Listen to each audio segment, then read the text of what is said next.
Oui. Non, le gouverneur Cornelis n'habite pas ici.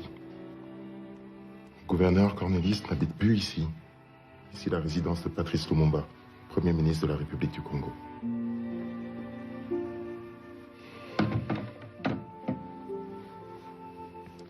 Qui n'a pas dormi depuis 5 mois.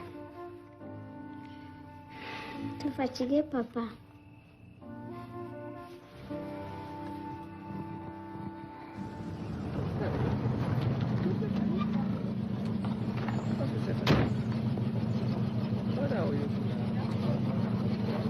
Donnez-moi ça, vous autres.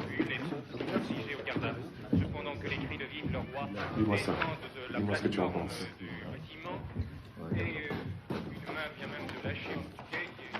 Quelle heure est-il? Quand est-ce que la voiture arrive? Je vous répète que c'est impossible, Excellence. Ce n'est pas parce que je préside la cérémonie. C'est parce que je pense aux effets. On va créer la provocation. Mais qui a provoqué le premier? On m'a même pas transmis le discours du roi et du chef de l'État. On me refuse une amnistie qui aurait pu être un geste symbolique pour l'opinion, un geste essentiel pour la cérémonie. Je vous ai fait nommer à la présidence du Sénat parce que je pensais que vous aviez du caractère. J'ai fait une erreur. Tu n'as pas besoin de lui donner la parole. Le micro traîne dès que Kaza a fini son speech. Patrice le prend. Ils seront bien obligés de rester et d'écouter.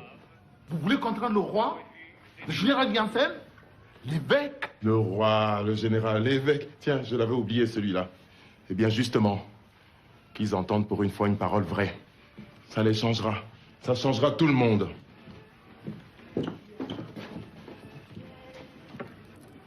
Ah. Bien.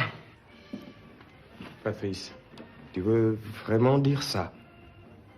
L'indépendance du Congo constitue l'aboutissement de l'œuvre conçue par le génie du roi Léopold II, entreprise par lui avec un courage tenace et continuée avec persévérance par la Belgique.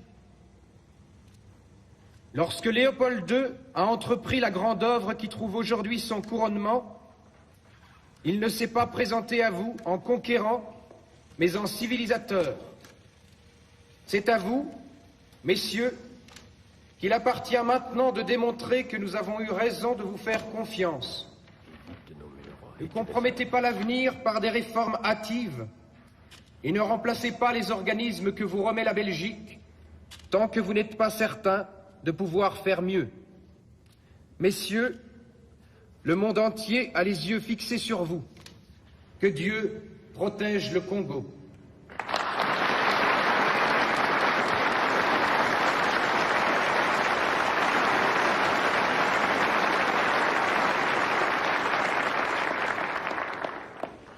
Excellences, mes chers compatriotes, au moment solennel où la République du Congo se présente au monde et à l'histoire pleinement indépendante et souveraine. Patrice, c'est trop dangereux. Tu as corrigé ce que tu as voulu. Est-ce que tu sais vraiment ce que tu fais? Tu veux vraiment les prendre à contre-pied? Tu l'as entendu. Tu veux laisser ça sans réponse? Que vont retenir nos enfants de cette histoire? C'est ça qui répond. Eh bien, écoute-le. Écoute comment il répond. Sire, la présence de votre auguste majesté aux cérémonies de ce jour mémorable constitue un éclatant et nouveau témoignage de votre sollicitude pour toutes ces populations que vous avez aimées et protégées. Nous ne les décevrons pas.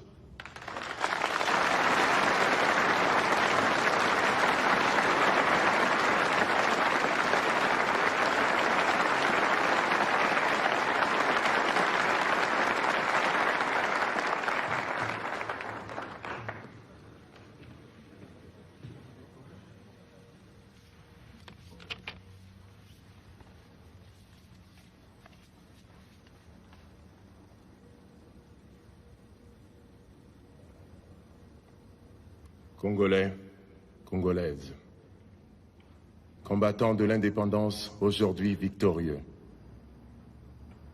L'indépendance du Congo, si elle est proclamée aujourd'hui dans l'entente avec la Belgique, pays ami, avec qui nous traitons d'égal à égal, nul Congolais digne de ce nom ne pourra jamais oublier que c'est par la lutte qu'elle a été conquise.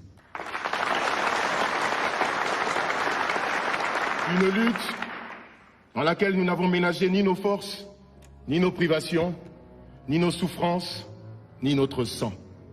Nous avons connu le travail harassant, exigé en échange de salaires de misère. Nous avons connu les ironies, les insultes, les coups que nous devions subir matin, midi et soir parce que nous étions des nègres.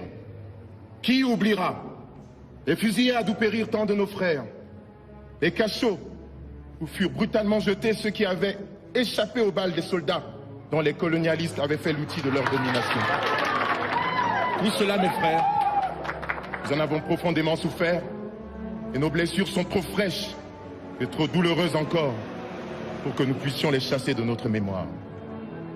Tout cela, mes frères, nous vous le disons tout haut, tout cela est désormais fini. La République du Congo a été proclamée et notre pays est maintenant entre les mains de ses propres enfants. Nous allons établir ensemble la justice sociale et assurer que les terres de notre patrie profitent véritablement à ses enfants. Voilà, sire, Excellences, Mesdames, Messieurs, mes chers compatriotes, mes frères de lutte, mes frères de race, voilà ce que j'ai voulu vous dire. Vive l'indépendance de l'unité africaine, vive le Congo indépendant et souverain.